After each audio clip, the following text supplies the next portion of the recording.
சபரிமலை ஐயப்பன் கோயில் 18 படிகளும் 18 தெய்வங்களும்.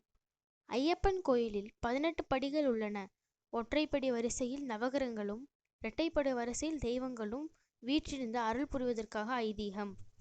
முதல் படியில் சூரியனும், இரண்டாவது படியில் சிவனும், மூன்றாவது படியில் சந்திரனும், நான்காவது படியில் பராசக்தியும், ஐந்தாம் படியில் செவ்வாயும், ஆறாம் படியில் முருகனும், ஏழாம் படியில் புதனும், எட்டாம் படியில் விஷ்ணுவும், ஒன்பதாம் படியில் குருவும், பத்தாம் படியில் பிரம்மாவும், 16ஆம் படியில் சுக்கிரனும், 12ஆம் படியில் லட்சுமியும், 13ஆம் படியில் சனீஸ்வரர், 14ஆம் படியில் யமனும், 15ஆம் படியில் ராகுவும், 14ஆம் படியில் சரஸ்வதியும், 17ஆம் படியில் கேதுவும், 18ஆம் படியில் விநாயகரும் வீற்றிருக்கின்றனர்.